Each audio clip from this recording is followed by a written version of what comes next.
원경왕후는 양녕대군보다 충녕대군을 더욱 신뢰했다. 단순한 애정의 문제가 아니라 충녕대군이 자신의 젊은 시절을 떠올리게 했기 때문이다.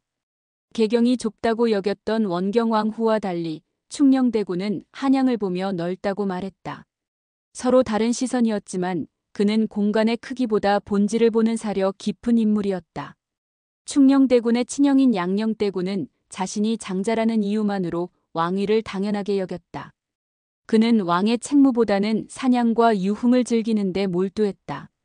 반면 충녕대군은 태종과 함께 백성을 위한 구휼제도를 논의하며 백성들을 위한 정치를 고민했다. 김상궁은 차가운 태도로 채령을 대하며 궐소식을 알아서 무엇하겠냐고 한다. 그녀의 말에는 무심함과 경계가 섞여 있다.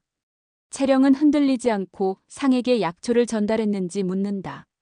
잠시 침묵이 흐른 뒤 김상궁은 냉정한 목소리로 상께서는 마음을 돌이키진 않는다고 말한다. 이숙번은 한양 부동산 문제에서 살아남았고 오히려 입지를 다지는 데 성공했다. 태종에게 먼저 나서서 모든 사실을 밝히며 신임을 얻었지만 이방원은 여전히 그를 완전히 신뢰하지 않았다. 더 높은 자리를 원하는 그는 양녕대군에게 접근했다. 유배 중인 구종수가 보낸 흑각궁을 받아오는 대신 양녕대군 곁에서 가장 높은 자리를 보장받기로 한다. 양녕대군은 깊이 생각하지 않고 이를 받아들였다. 그러나 그의 관심은 권력이 아닌 곁에 있던 기생에게 가 있었다. 양녕대군은 충동적인 행동을 서슴지 않았습니다. 그는 기생을 궁녀로 변장시켜 궁궐로 들였고 결국 이방원에게 들켜 크게 꾸짖음을 당했다. 이 사건을 계기로 이방원은 충녕대군과 양녕대군을 비교했고 원경왕후는 자식들 간의 비교는 좋지 않다고 조언했다. 비교는 오히려 형제 사이의 갈등을 부추길 뿐이었기 때문이다. 그러나 양녕대군은 점점 더 반항적으로 변했다. 그는 신하들이 자신을 무시한다고 불만을 터뜨렸고 특히 원경왕후의 동생들을 겨냥했다. 이방원은 이를 심각하게 받아들였다. 하륜에게 들었던 내용과 맞아떨어졌기 때문이다.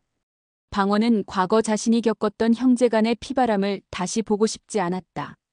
그는 양녕대군에게 왕위를 물려주기로 결심하고 충녕대군에게 형을 따를 것을 맹세하게 했다. 오랜만에 궁으로 돌아온 채령. 원경왕후는 그녀에게 충분한 벌을 받았다며 다시 궁으로 들였다.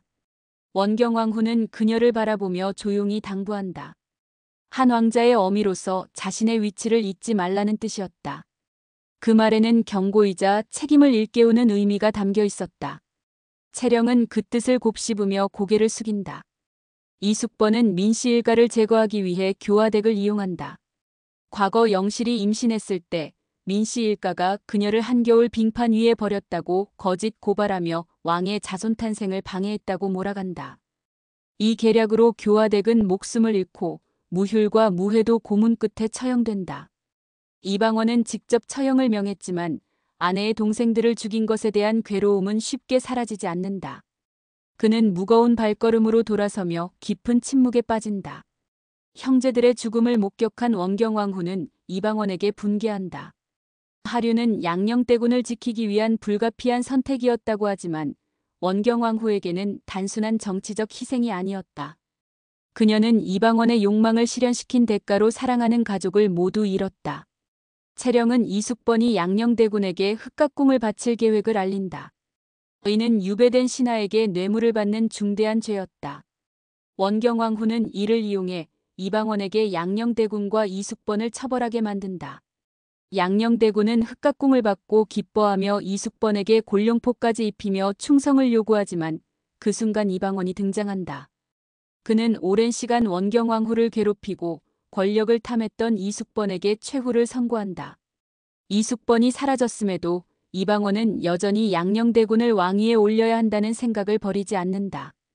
그는 가르치고 단속하면 충분한 왕이 될 것이라 믿는다. 하지만 원경왕후는 이를 인정하지 않는다. 부부 사이의 갈등은 더욱 깊어질 수밖에 없다.